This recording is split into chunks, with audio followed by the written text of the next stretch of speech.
Welcome back to my channel. If this is your first time here, my name is Kendrick. This channel is all about life tips, motivation, and education. Before we get started in today's video, be sure to like and subscribe to the channel, hit the bell notification, and then be sure to follow me on Instagram at Kendrick Coates. So today's message is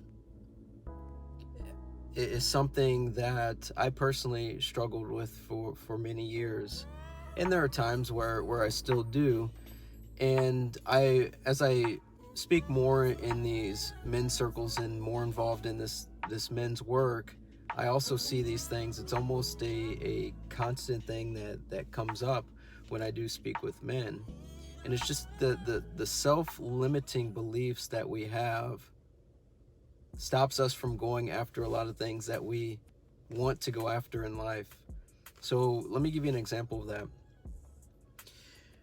Just think of the person who wants to become a millionaire, but isn't surrounded with friends that are millionaires or doesn't have mentors that are millionaires. It makes it that much harder, because if you haven't seen it, you can't replicate that. On top of that, if you have self-limiting beliefs on whether or not you can become a millionaire, it becomes a difficult task to try to accomplish. Growing up, when I was in school, I had some situations with teachers in grade school and middle school that said some things to me that gave me the self-limiting belief that I couldn't educate myself, that I wasn't worthy of higher education. I'll never forget this. First grade, I will never forget this for as long as I live. I don't know what project we were working on in class, but my teacher at the time, I wasn't understanding whatever we were going over. And I had asked multiple questions. I still didn't get it, still didn't connect with me. And I think the third or fourth time I asked her a question, and then it finally clicked with me. And I was like, oh, okay, I understand now. I'll never forget this. My teacher stood over me. First grade teacher stood over me and said, duh. And the impact that it had on me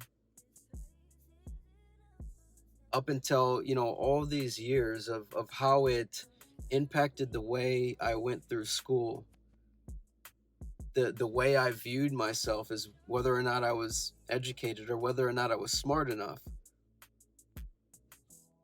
And it's taken me years and years and years and years to get past that. That was a traumatic experience, and I still feel it. The hurt as being a, I don't know, 7, 8, 9, 10-year-old kid in first grade, and my teacher belittling me in front of all my classmates because I didn't understand what we were going through or what we were going over. That is one of the reasons why I talk about going to therapy. Most people need it. Other people ignore it. Some people actually put action and go through it.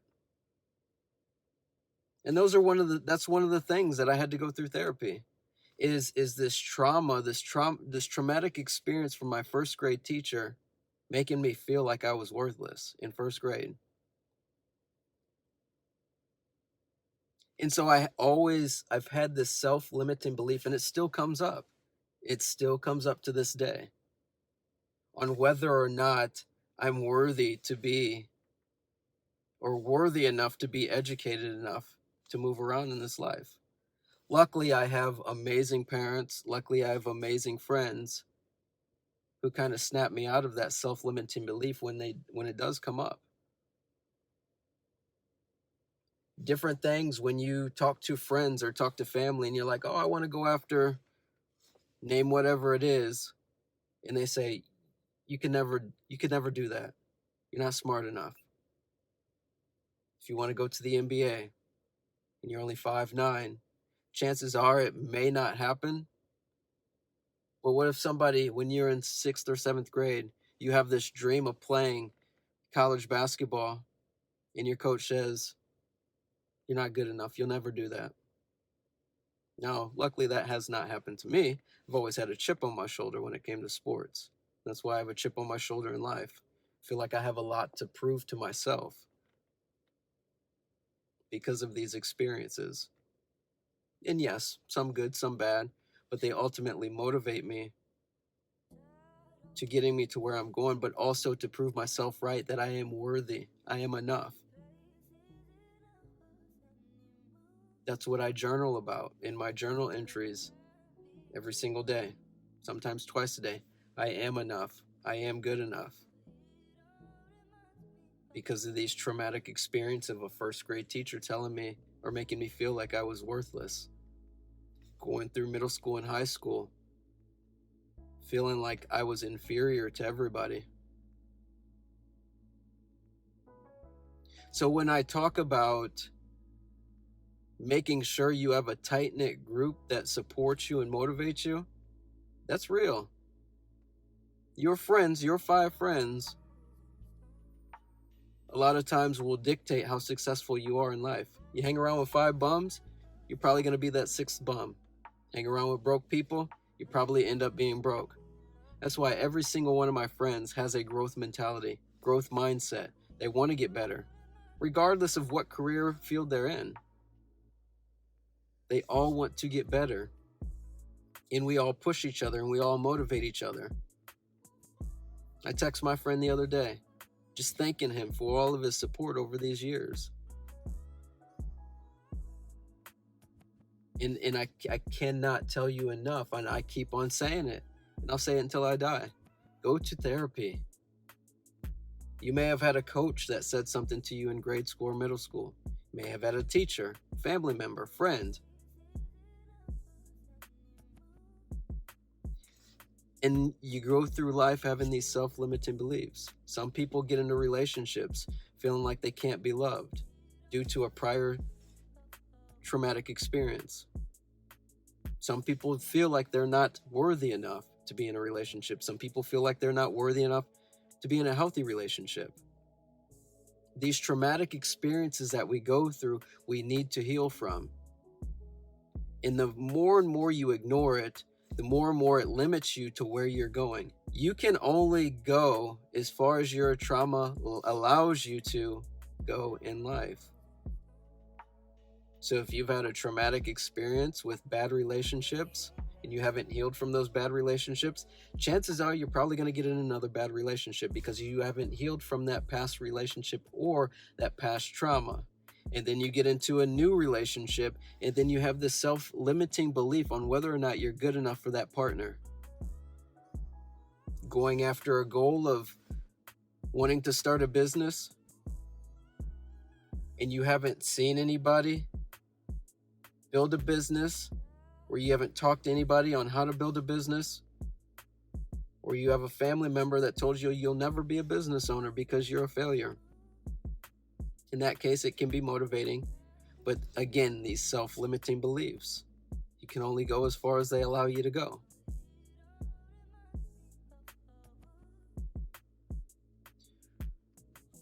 So I leave you all with this.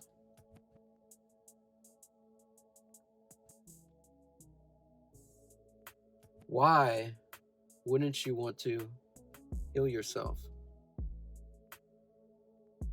Why wouldn't you want to chase excellence? Why do you want to make life harder for yourself? The sooner you understand what triggers you and what traumatic experiences you've had, the better life becomes. I cannot tell you the past few years of growth and success and happiness that I've had because I've committed myself to going to therapy. Again, I've had a traumatic experience dealing with a teacher that made me feel like I was nothing. I've had collective trauma from all the experiences over the past 50 years of just my own community. I've had self-limiting beliefs because a lot of the things that I'm going after, I haven't seen it in my family. No disrespect to anybody in my family, but I haven't seen it. I haven't seen business owners. I haven't seen people with master's degrees. I haven't seen people with PhDs. So what motivates me and what inspires me is because I want to change my family history. I want to change what we see. I want to change how we view ourselves. But I knew deep down in myself, I couldn't change all of those things without changing myself. Always begins with you, begins with me. Because the more and more we can develop ourselves and heal ourselves, the better we become at helping other people. Sometimes we spend so much time trying to help other people and we can't even help ourselves. What sense does that make? So again, do you have self-limiting beliefs from a prior traumatic experience? Are there things that you want to go for, but you don't have you're not surrounded by positive friends or supportive friends? Are there things that you want in life, but you've never seen them in your immediate family? If the answer is yes to any of those, I highly suggest you invest in a therapist. And I'm gonna say this last thing. We spend all this time on clothes, makeup, hair designs, accessories, materialistic items. We get ourselves personal trainers. We get ourselves business coaches. But we often neglect getting ourselves a therapist to deal with some of the losses or traumatic experiences that we've gone through in life. And we can only go as far as our trauma allows us to go. So if you find yourself continuously hitting this roadblock, whether it be in a relationship, whether it be going after goals, again, remember this: you can only go as far as your trauma allows you to go. Now sleep on that. Let that marinate. Until next time, I'm out.